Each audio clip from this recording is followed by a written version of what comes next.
Ya no se tarda el Señor, falta poco para que Él aparezca, en las nubes a llevar a su iglesia. Ya no se tarda el Señor. Él solo viene a buscar a un pueblo que le ha servido, es su iglesia que ha redimido. Él solo viene a buscar. No vendrá el Señor, su iglesia levantar gloriosa, la iglesia que compró a precio de sangre preciosa. Los ángeles vendrán, allí se reunirá su pueblo. Allí yo quiero estar para escuchar su voz cuando me diga: ven, buen siervo. Allí yo quiero estar para escuchar su voz cuando me diga: ven, buen siervo. Dios les bendiga, mis apreciados hermanos.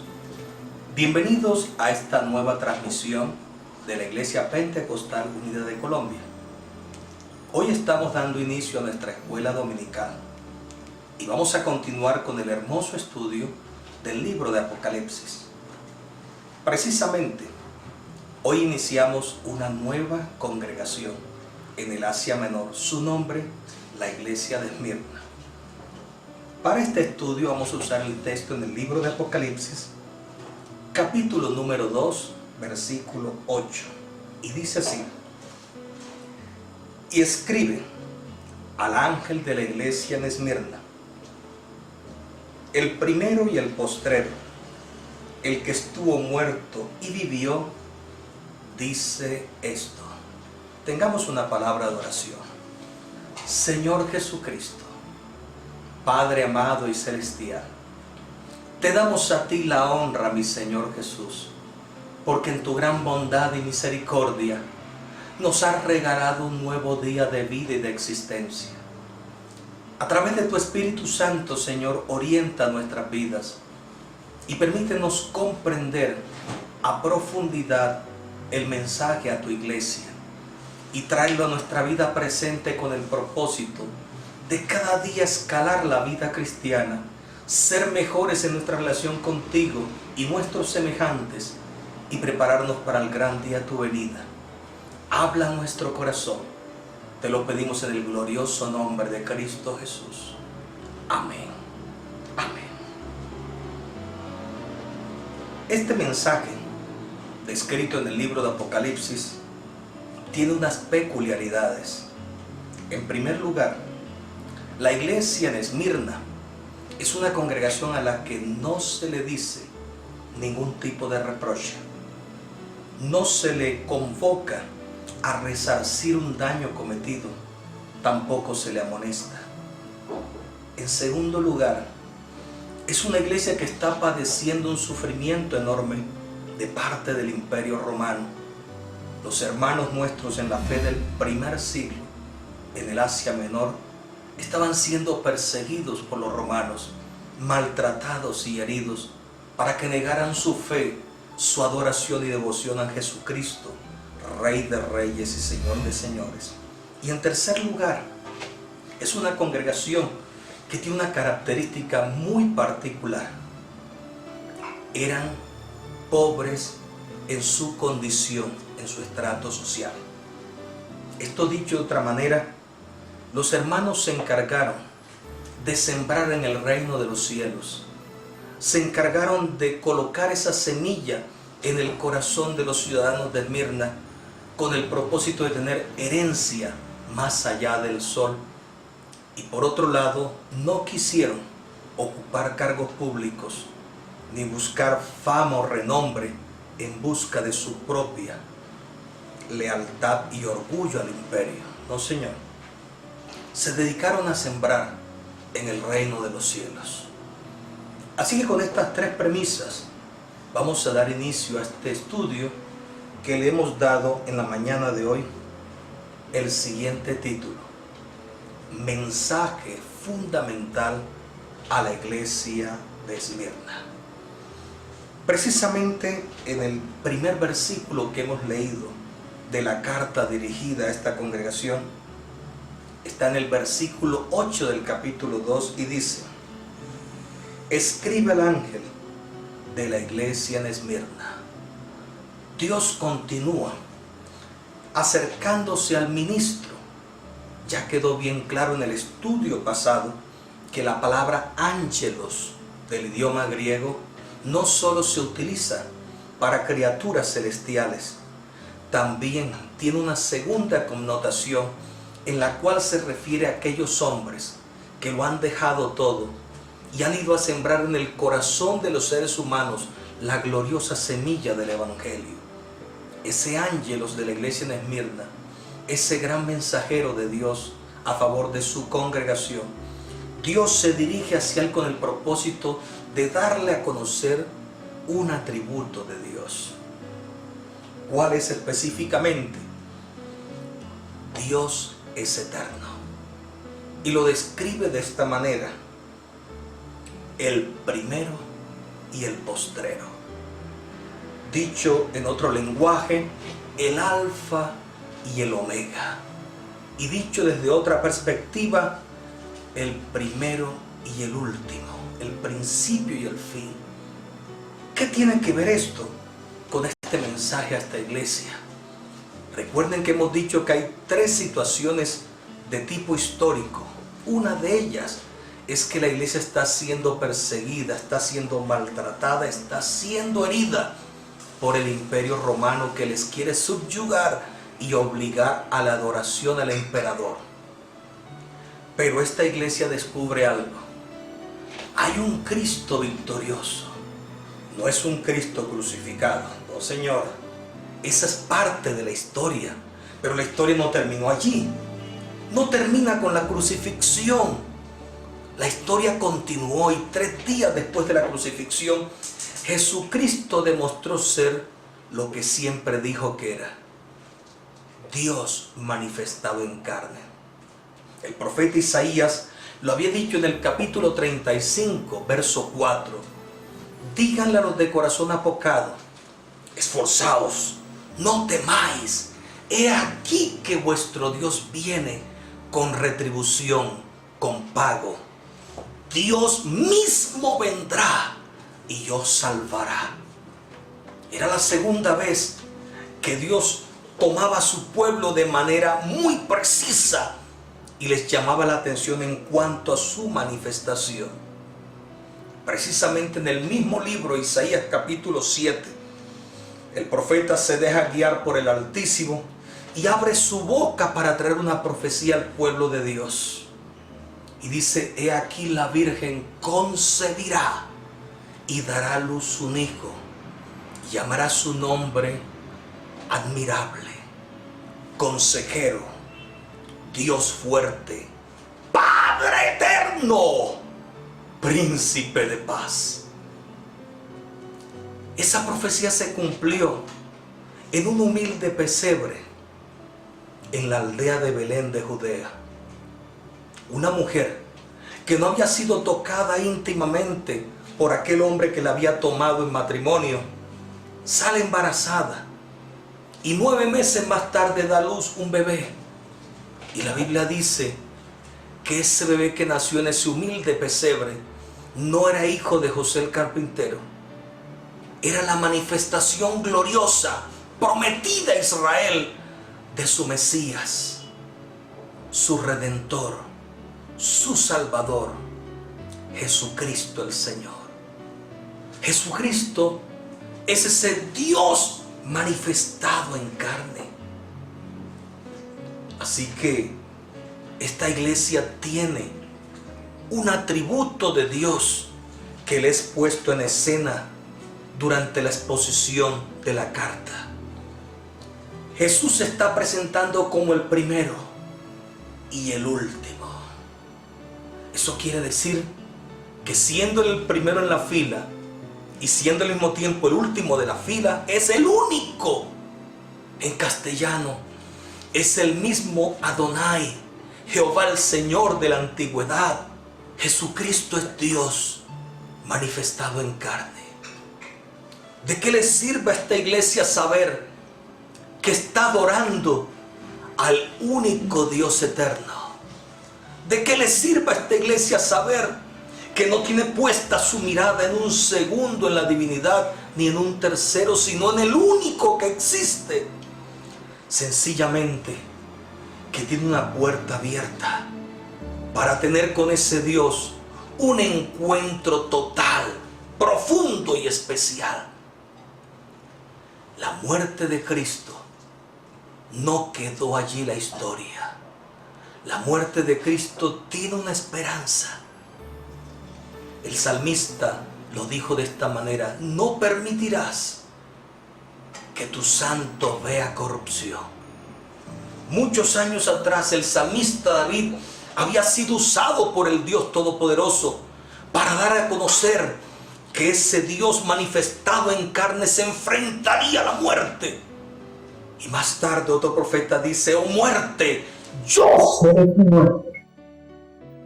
Ese profeta dio a entender que el imperio de la muerte en la tierra acabaría y habría por fin la primera tumba vacía como testimonio. Por ese motivo, resaltemos en esencia ese versículo que dice: oh muerte, ¿dónde está tu aguijón? Sorbidas en victoria la muerte. Todo cristiano que ha creído en Jesús espera algún día que en su vida pase lo mismo. Nos toca pasar por la sepultura, pero allí no termina la esperanza del cristiano. Un día, muy pronto en las nubes, aparecerá el que venció la muerte y con voz de mando, con trompeta, dará una voz a todos los que estamos en esta tierra, vivos o muertos. Y la muerte no tendrá ni siquiera lazos para agarrar a los que hemos creído en Cristo. Tendrá que soltarlos, porque tenemos una convocatoria más allá del sol. Estamos invitados a estar en la Nueva Jerusalén, en victoria con Cristo el Señor. Hay unos beneficios de la resurrección de Cristo. El primero de ellos es la demostración de su divinidad, su deidad. El segundo es la justificación por el pecado de toda la raza humana. El tercero es el nacimiento de una iglesia. El costado herido de Jesús fue el nacimiento de una iglesia gloriosa, el único cuerpo de Cristo aquí en la tierra. Cuarto, las Sagradas Escrituras habían profetizado el advenimiento del Mesías, y con la muerte de Cristo y su resurrección se dio veracidad a todas las profecías dadas en el Antiguo Testamento. Y quinto, con Cristo Jesús y su resurrección se da a conocer un mensaje de esperanza llamado el Evangelio. Demos entonces inicio al primer beneficio: la demostración de su divinidad a través de su resurrección el tercer día. La muerte es el enemigo de la humanidad y el castigo justo por los pecados que cada ser humano haya cometido en esta vida. Eso lo registra el capítulo 6, versículo 23 del libro de Romanos. Por cuanto todos pecaron, estamos destituidos de la gloria de Dios. Segundo, desde Adán hasta Cristo, ningún ser humano, ninguno, se había enfrentado a la muerte y la había vencido. Por tal motivo, ningún esfuerzo, poder o riqueza humana había podido ayudarnos para escapar de los tentáculos de ella. Tercero, viene nuestro Redentor, viene nuestro Mesías, viene el Rey de Gloria y se manifiesta en carne y se atreve a retar a la muerte. Y en el madero de la cruz hubo un combate, una pelea fuerte. Aparentemente las fuerzas del mal habían ganado. Aparentemente los demonios, la misma muerte y los ángeles caídos saltaban en un pie. Jesucristo había muerto. Pero el apóstol Pedro dice que Él desciende a las partes más bajas de la tierra, allá en el mismo imperio de la muerte, y se enfrenta a la muerte, a Satanás y a los ángeles caídos. Y en 3 días los logra vencer. Triunfa sobre ellos y saca a la luz la vida y la inmortalidad por el Evangelio. La muerte de Cristo es la gran esperanza. ¿Por qué? Porque debía ser tomado el cautivador, el engañador, y ser puesto preso. Precisamente para eso alguien tenía que morir y representar a la raza humana. Ese fue nuestro Señor Jesucristo. Él resucita al tercer día y con su resurrección está bien claro que se acabó el imperio de la muerte. Y Cristo ahora es el único que reina, gobierna, preside arriba en los cielos, aquí en la tierra y en las profundidades del abismo. Por otro lado, hablando del segundo beneficio de la muerte de Cristo, titulado La justificación por la fe, encierra un mensaje de victoria para la raza humana. Desde el primer hombre que fue requerido por la justicia divina, Adán y Eva, que fue necesario que un animal inocente e indefenso entregara su vida por ellos, y más tarde Dios con la piel de ese animal le cubre la desnudez a Adán y Eva. Se inició en el Antiguo Testamento una serie de rituales, ceremonias, en las que el ser humano, a través de sangre de un becerro, de una oveja, de un macho cabrío, al ser derramada esa sangre, había justificación de su falta, de su error, de su pecado. Pero por fin se da una esperanza a la raza humana. Llegaría alguien, pasado el cumplimiento del tiempo, que derramaría una sangre inocente, sin mancha, sin contaminación. Una sangre 100% perfecta. Y el libro de Hebreos, en el capítulo 9, verso 4, se encarga de decirnos: así que la sangre de los machos cabríos purificaba, expiaba los pecados de los antiguos, ¿cuánto más la sangre de Jesucristo limpiará vuestras conciencias de pecado?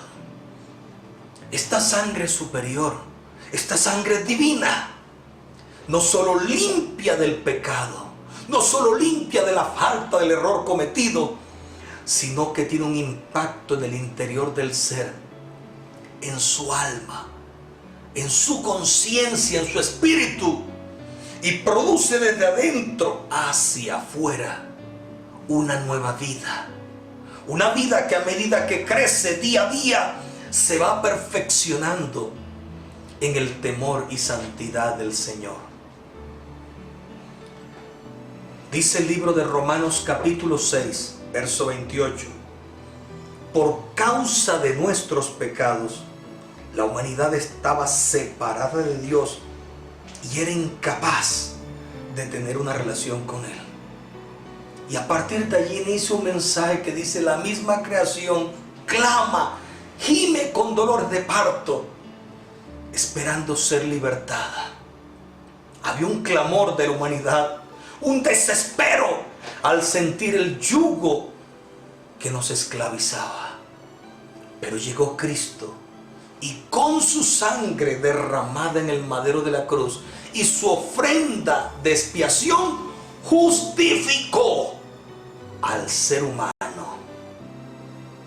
Le fue pasada, borrada su culpa.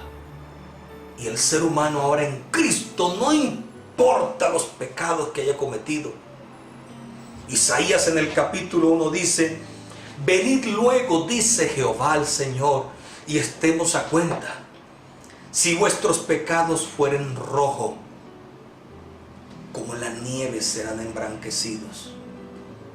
Si fueren de ese color verduzco, casi negro, que se produce por causa del marrano cuando hace su propio nido para enlodarse de él. Si fueren de ese color tan horrible, tranquilos, serán emblanquecidos como la nieve. Tenemos un Dios que hablaba de justificación, hablaba de perdón por el pecado, por la culpa, y hablaba de un borrón y un nacimiento nuevo en él. Precisamente, hay una mujer que se acerca a Jesús, no por su propia voluntad. Ha sido sorprendida en el acto de adulterio, y los hombres de la ley, los grandes fariseos de ese tiempo, la llevan a Jesús para mirar cuál es su veredicto, y de esa manera poder matar a la mujer sorprendida en el adulterio y a Jesús, que estaba defendiéndola. Pero Jesús le hace una pregunta: mujer, ¿dónde están los que te acusaban? Porque previamente Jesús se había encorvado y con su dedo había escrito en tierra. Algunos exégetas, algunos hermeneutas dicen que él estaba escribiendo sus mandamientos, y cuando llegó a ese mandamiento que dice: no fornicarás, no adulterarás, la conciencia de estos hombres fue acusada. La mujer había sido sorprendida en el acto de adulterio. Por tal motivo ellos habían visto su cuerpo desnudo en el acto. Y alguno de ellos comenzó en su mente corrupta a maquinar pensamientos perversos. Y le transmitió su sevicia, su maldad al otro y el otro al otro. Y cuando se dieron cuenta, todos los hombres fariseos que la acusaban estaban viéndola sexualmente. Pero Cristo tocó la conciencia de ellos y les hizo sentir pecado. Y cada uno de ellos botó su piedra y se fue a su casa.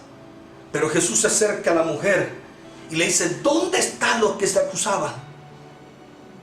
Ella, callada, se da cuenta que tiene ante uno que sí la puede matar. Jesús sí la puede matar. Él es sin pecado, Él es Dios manifestado en carne. Sin embargo, Jesús le dice: yo no he venido a perder las ovejas, he venido a salvarlas, he venido a justificarlas. Mujer, ni yo te condeno, vete y no peques más. Allí, de forma bien clara y resumida, está este mensaje de la justificación. Para ser justificados, solo hay que mirar al Redentor, solo hay que reconocer nuestra culpa y solo hay que aceptar su gracia y misericordia. Jesucristo en el madero de la cruz realizó una obra expiatoria y a través de su sangre y su ofrenda redimió, justificó, expió al ser humano. Así que hoy la justificación no es por obras para que nadie se gloríe, es en virtud de la obra de Cristo en el madero de la cruz. Por esta razón, dice el capítulo 4 de Romanos, verso 25, que Él fue entregado por nuestras transgresiones y resucitado para nuestra justificación. La resurrección de Cristo tiene que ver con ese episodio en el cual el sacerdote entraba una vez al año en el lugar santísimo y las campanas iban sonando mientras él entraba a ese lugar y ofrecía a favor de todo el pueblo una expiación. Si Dios no aceptaba esa expiación, caía el sacerdote muerto. Pero si Dios aceptaba esa expiación, esa justificación por el pueblo, el sacerdote volvía después de su ceremonia y se escuchaban las campanas, se escuchaban sus pasos. Así que Cristo volvió en victoria después de enfrentarse a la muerte, y sus pasos de victorioso, de triunfador sobre la muerte, son el más grande testimonio que tú y yo somos justificados por la fe. De igual manera, la Sagrada Escritura dice que Adán fue dormido en el huerto del Edén, y mientras dormía, el Dios del cielo sacó una de sus costillas, y de la costilla sacada del costado herido de Adán, Dios formó a la mujer. Allí tenemos una figura de lo que pasaría 4000 años más tarde. Jesucristo estaba en el madero de la cruz, y un soldado se acerca con su lanza y traspasa su costado, lo hiere. Precisamente en ese instante que es precipitada a tierra toda la sangre de Jesús, se inicia un proyecto divino. Así como a Adán le fue sacada una costilla para ser la mujer, del costado herido de Cristo nacería su amada iglesia. Por ese motivo el apóstol Pablo en el capítulo 4 del libro de los Efesios dice: solícitos en guardar la unidad del Espíritu en el vínculo de la paz. Un Señor, una fe, un bautismo, un cuerpo. No son dos cuerpos, no hay dos iglesias, no. Hay solo una, la iglesia verdadera. Es la iglesia nacida del costado herido de Jesús. Es la iglesia que cada día se nutre de esa sangre inmaculada. Es esa iglesia que responde a los requerimientos divinos. Pablo le dice a una iglesia: ¿acaso fuiste bautizados en el nombre de Pablo?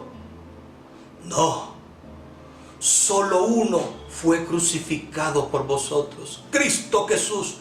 Y en virtud que Él fue crucificado y al tercer día resucitó, es el ejemplo de victoria, es el redentor de la raza humana, es el dueño y señor de esta iglesia, a quien debemos reconocer en nuestras vidas. El momento más histórico en el que hacemos ese reconocimiento es cuando descendemos a las aguas del bautismo. El día que tú y yo aceptamos a Cristo y somos sumergidos bajo agua, porque eso significa la palabra bautismo. Viene del griego baptizo, que significa zambullir, sumergir, meter debajo del agua. El día que tú y yo aceptamos a Cristo, tenemos que ser sumergidos. La Biblia no dice que es por aspersión.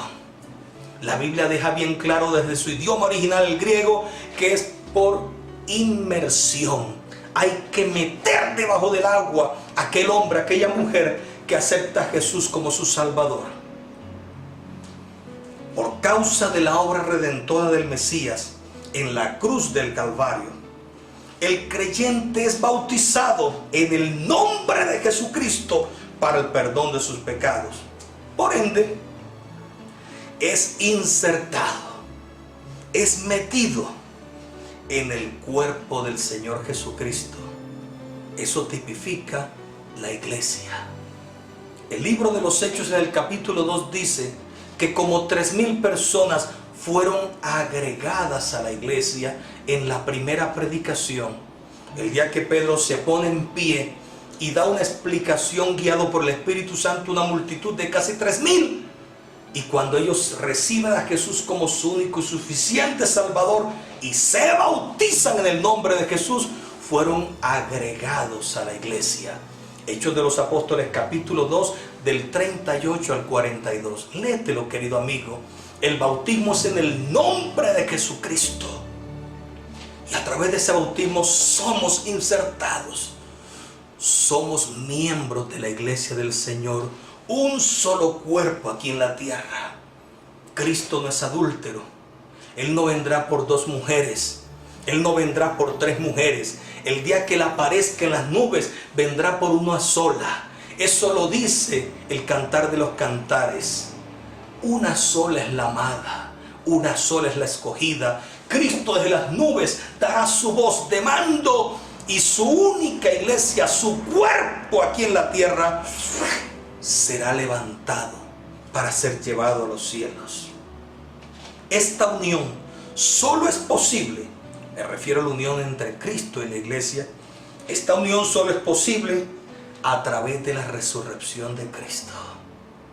La resurrección de Cristo trajo esperanza, una esperanza redentora, una esperanza bienaventurada a todos aquellos que clamábamos gimiendo una libertad gloriosa. Así que, amigo que me escuchas, querido hermano que me escuchas, te invito, querido amigo, que te bautices pronto en el nombre de Jesús. Y mi hermano, conservemos esa fe, puesto nuestros ojos en Jesús, el autor y consumador de la fe. Por otro lado, el cuarto beneficio de la resurrección de Cristo se encuentra en la confirmación de la palabra de Dios, de la verdad de las Sagradas Escrituras. Desde el huerto de Edén se le dijo a la mujer: de ti saldrá uno que le pisará la cabeza. Y pisarle la cabeza de una serpiente era darle muerte total. A la mujer en el huerto de Edén que sale triste porque ha sido sometida por un verdugo, se le da una profecía de esperanza. Pasado el cumplimiento del tiempo, vendría un varón, nacido de mujer, que golpearía por la cabeza a la serpiente y le quitaría su imperio de muerte. Así que la resurrección de Cristo evoca el cumplimiento de esa profecía. Cristo debía resucitar para ser el vencedor ahora, el representante único de esta raza humana que clamaba esperando una solución contra el pecado y la muerte.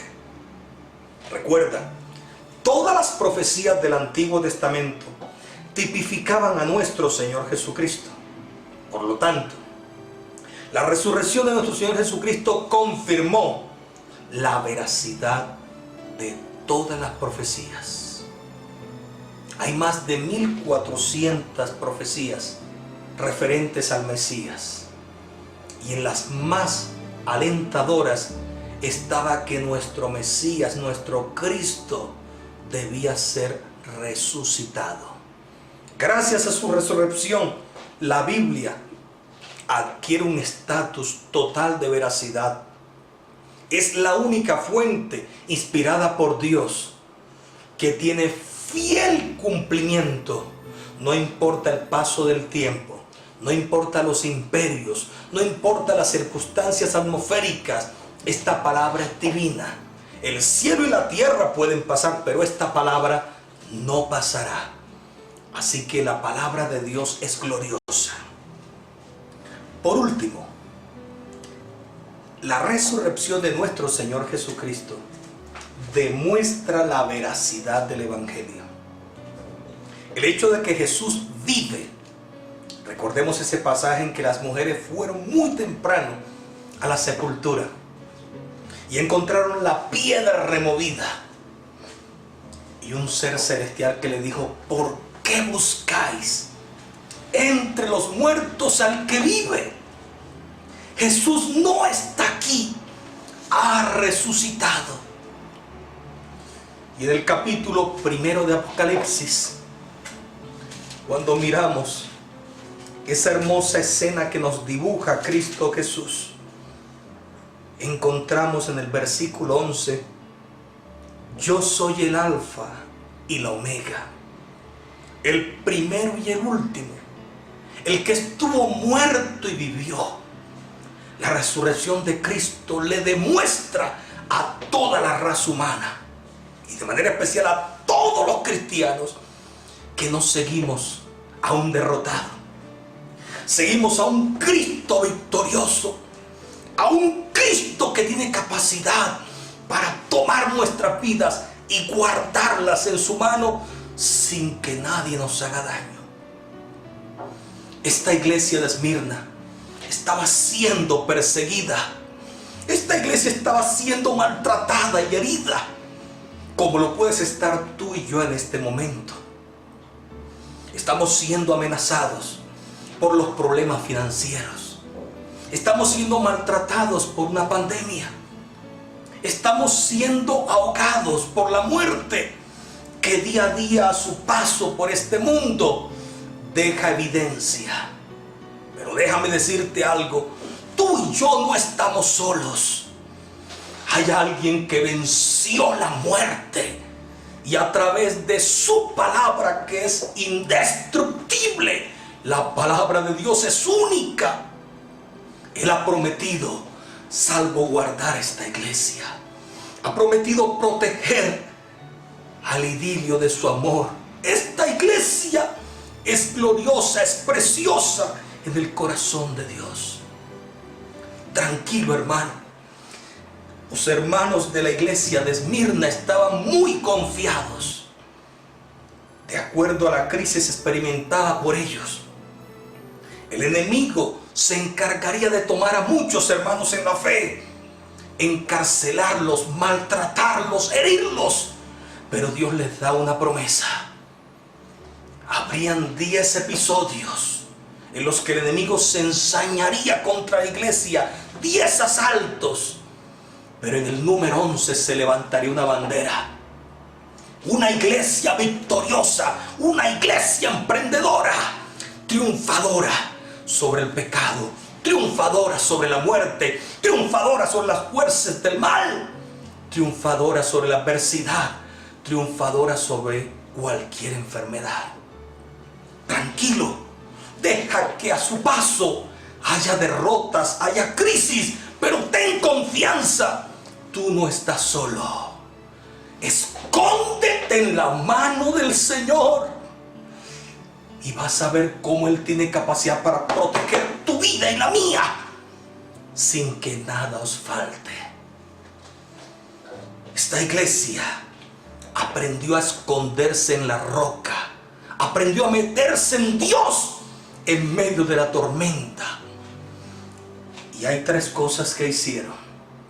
Oraron fervientemente, mantuvieron la fe, no claudicaron ante la opresión del César. Y por último, vivieron en paz y santidad.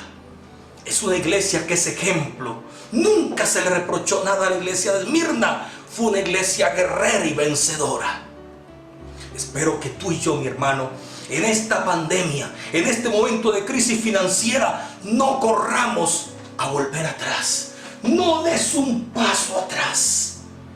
Mantén tu mirada en Cristo Jesús, el autor, consumador de la fe, el primero y el último, el único que está vivo, el Dios Todopoderoso. Despreocúpate. Él se encargará de tu necesidad. Él se encargará de tu crisis. Él se encargará de tu problema y sacará a flote tu vida en victoria. Lo demostró en el huerto del Edén al sacar la pareja vestida, justificada. Lo demostró en el arca de Noé cuando permite que Noé, su esposa, sus 3 hijos y las 3 esposas salieran en victoria. Lo demostró salvaguardando a esos muchachos que fueron lanzados vivos a un horno de fuego. Y lo va a demostrar en tu vida y en la mía el día de hoy. Jesucristo es el Dios Todopoderoso, el mismo ayer y hoy y por los siglos. Él nos salvará, Él nos dará la victoria y nos guiará más allá de la muerte. Confiemos en Cristo Jesús y sigamos adelante en victoria. El Señor Jesús le bendiga y el próximo domingo seguimos con el siguiente aparte de este hermoso estudio de la iglesia Esmirna. Dios les bendiga.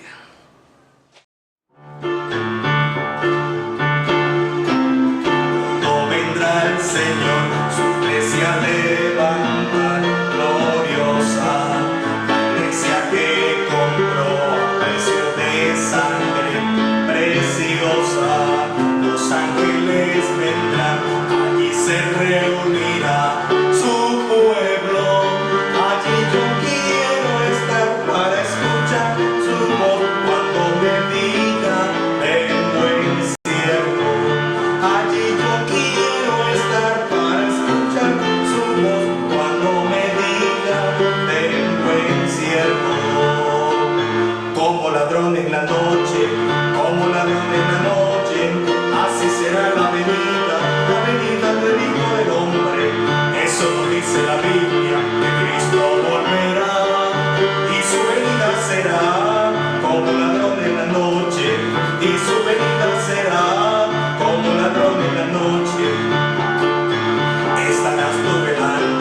10 vírgenes y estarás